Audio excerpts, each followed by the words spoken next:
Hello everyone. We're going to be doing more Professor Layton and the last Specter, or in this case, the Specter's Call.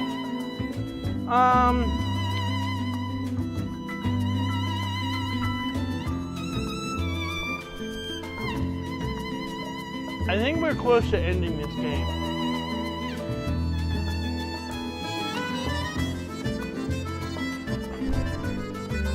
Alright. And I fixed the pad so that should only need to touch it. There we go.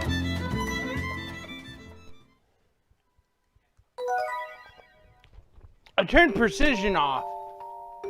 Gotta turn this down, it's too loud. The story so far.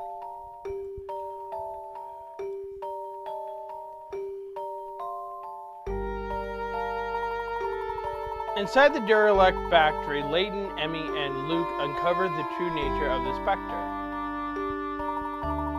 The trio must hurry back to town in order to save Lucia and Ariana from Jake's accusations.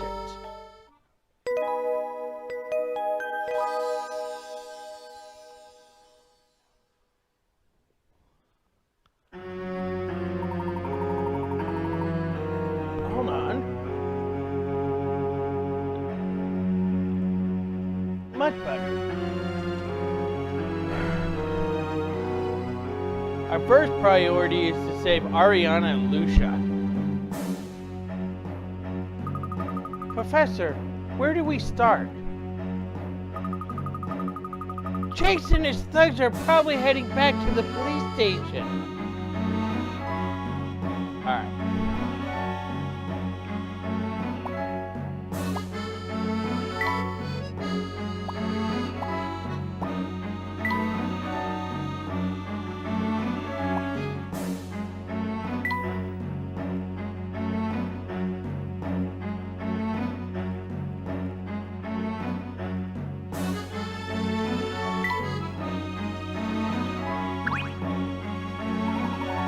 We'll have to be quick. Let's head for Hired Hill first.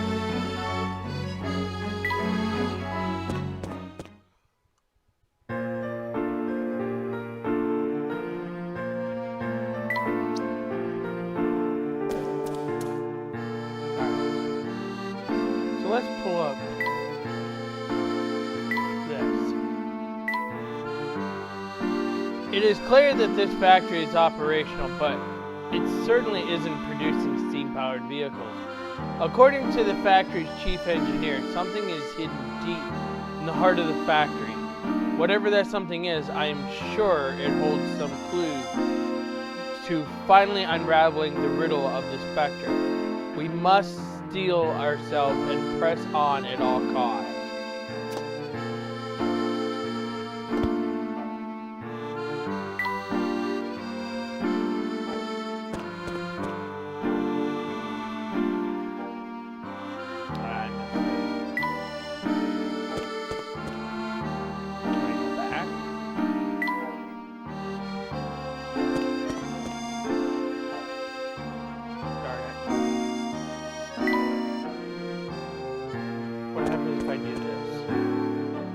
Then go back.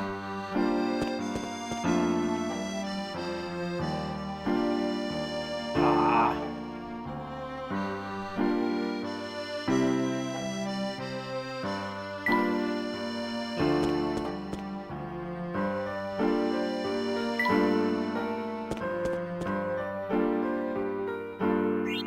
Got it.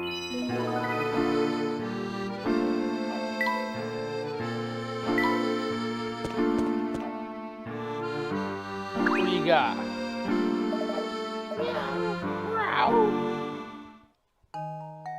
Nothing. Alright.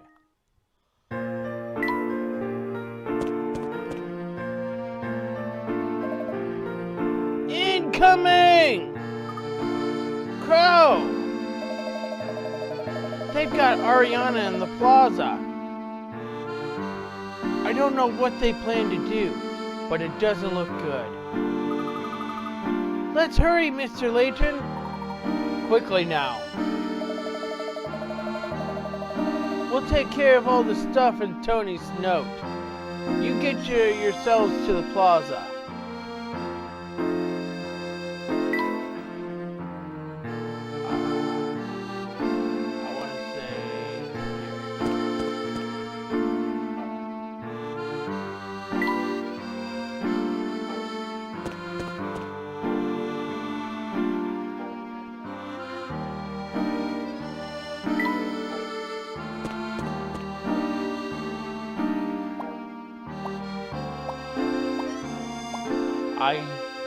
God damn text boxes.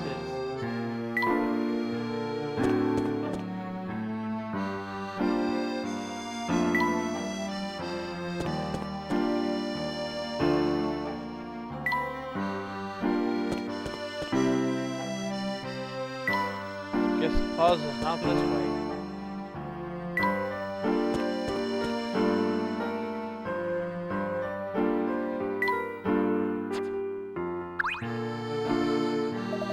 Oh, you guys want to ride? Bucky's got some great boats here. Great.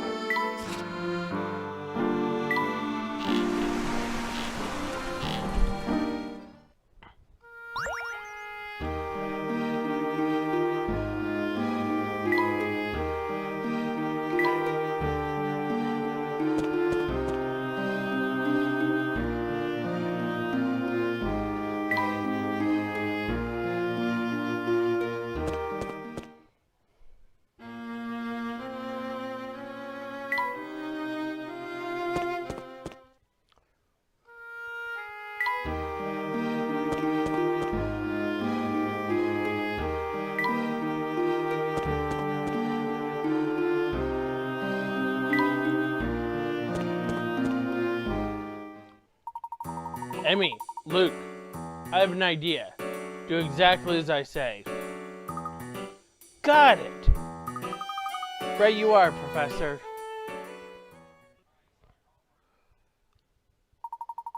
First of all, I need to get to the Grand Plaza. What's this? Let her go! Lucia didn't do anything. Ha! If I had 1 penny for every time I heard that, you criminals are all the same. I didn't do it. It wasn't me. Look around. I don't see any other beast out here capable of smashing buildings, do you? But, and you keep it going, playing that cursed flute of yours. No, that's not true. Who could have guessed this child would destroy a town? Just goes to show you can't judge a book by its cover, or by its girth. What's the matter, boys? Witch giving you a hard time? Restrain her! Stop! What are you doing? Stop right there, Jakes. Oh, and here comes Layton. Layton, I'll give you thrown in the clink again. I'll have you thrown in the clink again, man. Stay out of this. Lucia's not the Specter. This huge blob of blubber is the Specter. Case closed. Your third eye fails you, Jakes.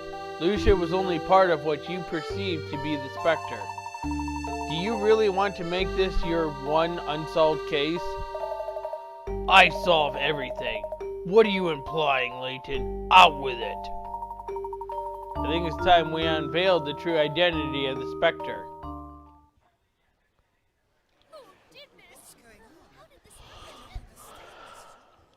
Miss Tallery, I now give you the Specter.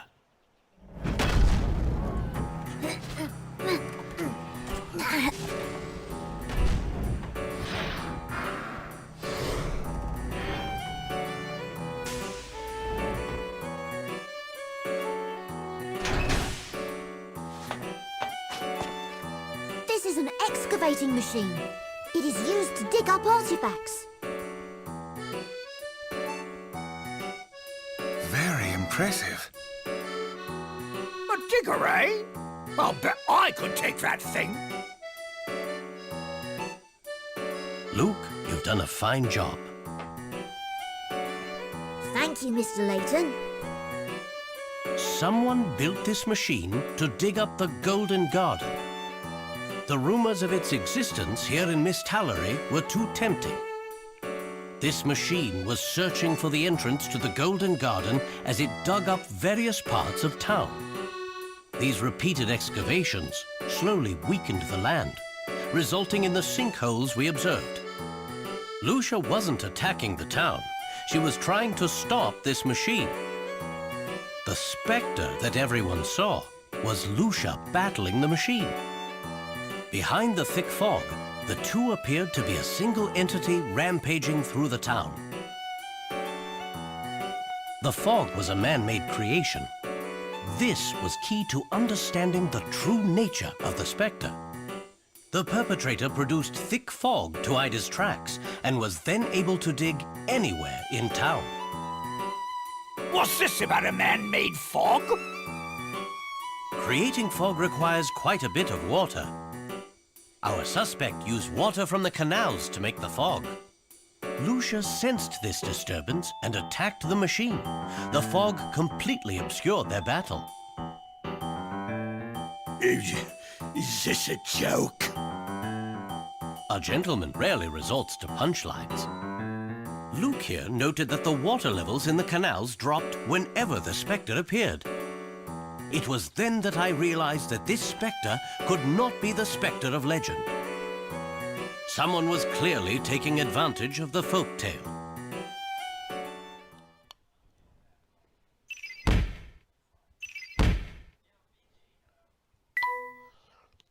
The fog was artificially created using the water in the canal so as to conceal the Specter's identity. A machine was used to produce the fog that shrouded the Specter on the nights it appeared. The Specter was a specialized mining machine operated by a certain villain for the purpose of locating the Golden Garden hidden in Miss Tallery. The real Specter was destroying everything in its path to find the lost garden. Quite an interesting revelation. However, the question stands. What evil mastermind could be behind such a thing? The final question. It was someone drawn by the lure of the Golden Garden. A person willing to destroy the town to satisfy a lust for personal glory. Someone who now stands among us. This same person is responsible for spreading lies about the Specter all over town. And that person is you! What? There must be some sort of mistake, Mr. Layton. I'm just a butler. How on earth could I have done any of this? You kidnapped Mrs. Triton and threatened to harm her if Clark didn't keep quiet about your plot. With Clark under your thumb, you were free to do as you pleased in town. And you, Chief Jakes, you were Dolan's accomplice all along. You two hatched this plot, hoping to unearth the Golden Garden. Layton! Quite amusing, Mr. Layton. However, I'm sorry to say I have no idea what you're talking about. I am delighted you find humor in this. I, however, do not. Allow me to explain. Well, by all means.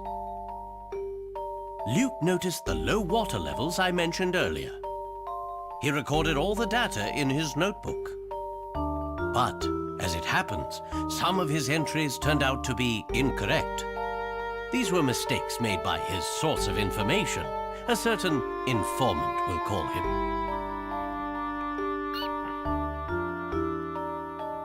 However, even when Luke's predictions were wrong, residents were still evacuated from the neighborhoods where the Specter appeared. That is strange, considering Luke gave you the wrong information, don't you think? I will take that as a yes. You see, Doland, even without Luke's predictions. You knew when and where the Specter would strike. You warned the residents not for their safety, but so they would not see what the Specter really was. That is why you passed along Luke's warnings in the first place. You certainly do not disappoint. Congratulations. That was truly Layton-esque. Professor! Just like you said, I found them in Mr. Triton's cellar. The real Dolan and Mrs. Triton were being held captive down there. I freed them from the cellar and took them to safety.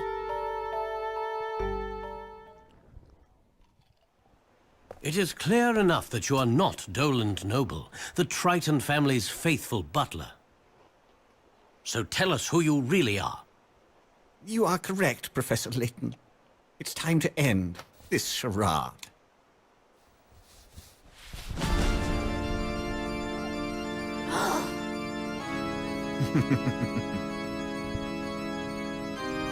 Oh, this is bad. This is so bad. You said we wouldn't get caught. What an ugly little man you are. You killed Mr. Bard, didn't you, Jakes?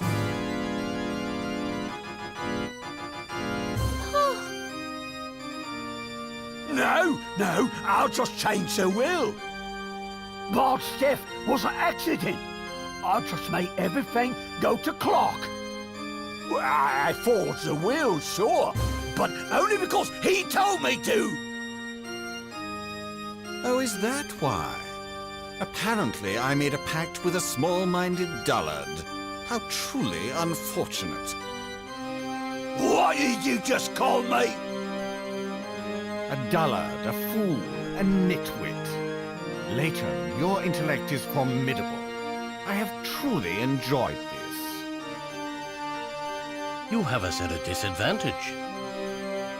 Indeed. My name is Descole. I am an artistic man of science with rather lofty goals. Descole?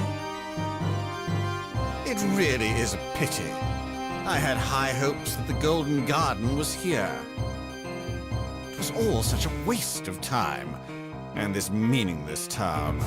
I'll have my fun by destroying it.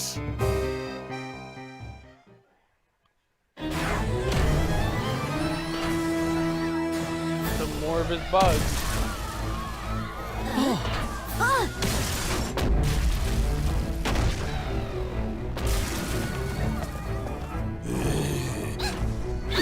Ariana! Don't move! Luke, wait!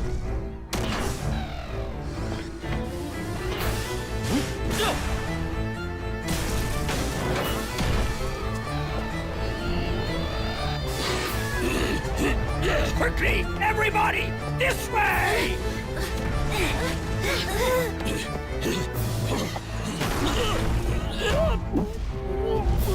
Nice going, Jake.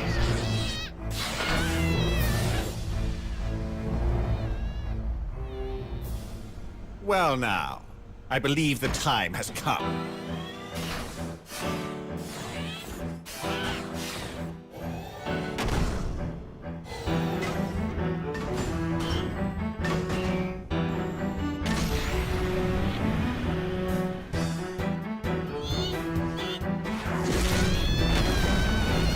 Magnificent!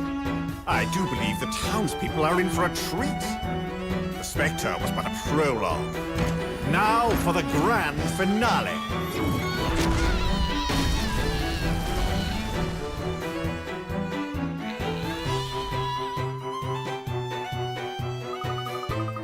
Professor, we have to stop him.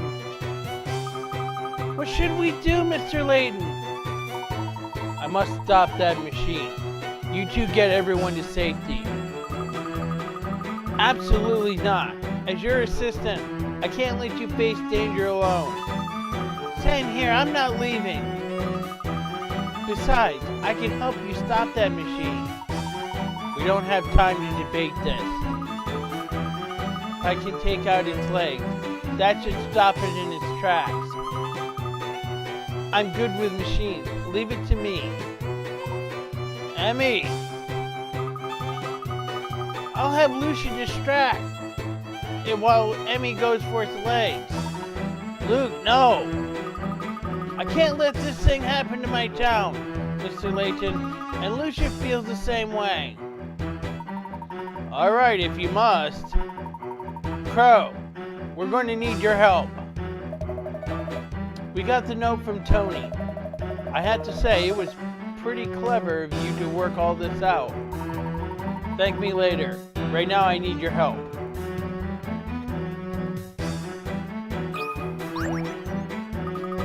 All I need to do is disable its legs.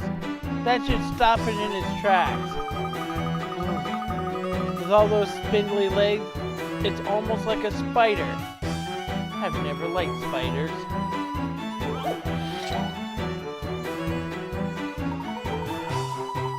The wires in this switchboard are protected by hardened glass. The only access point is a small maintenance window through which you can reach in and cut 3 wires. If you cut the connection between terminal A and terminal F, the attached leg will be disabled. Cutting the wrong wire, however, may cause the machine to go berserk. Which of the wires should you cut? Alright.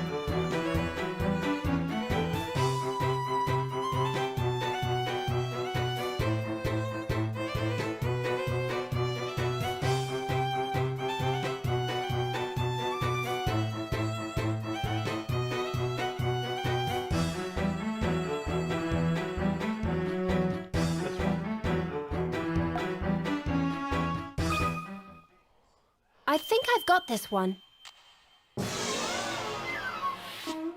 I need to look at that again. Really? How did I get that wrong?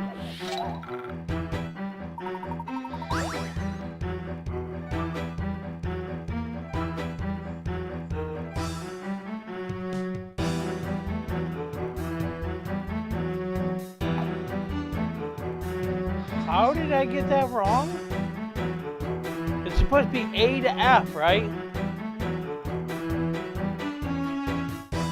Memo.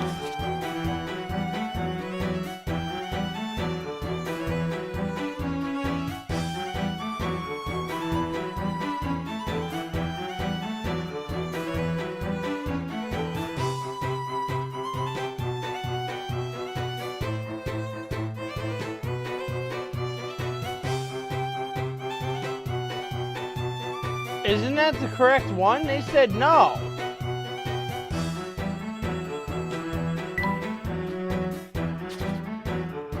Well, yeah, but I'm supposed to cut the wire between A and F. Is it this wire?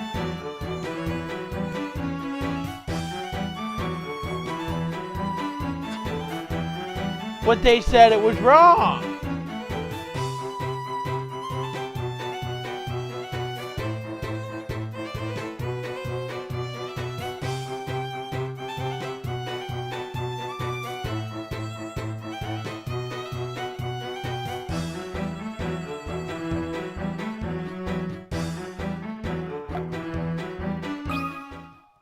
I'll handle this one, Professor. I'll never be a good assistant.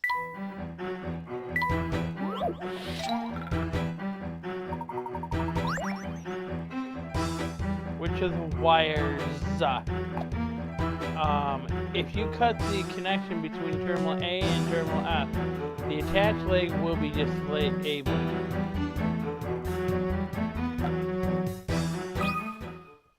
I think I've got this one. I need to look at that again. Wait a minute. I'm sorry. Am I supposed to cut more than one wire?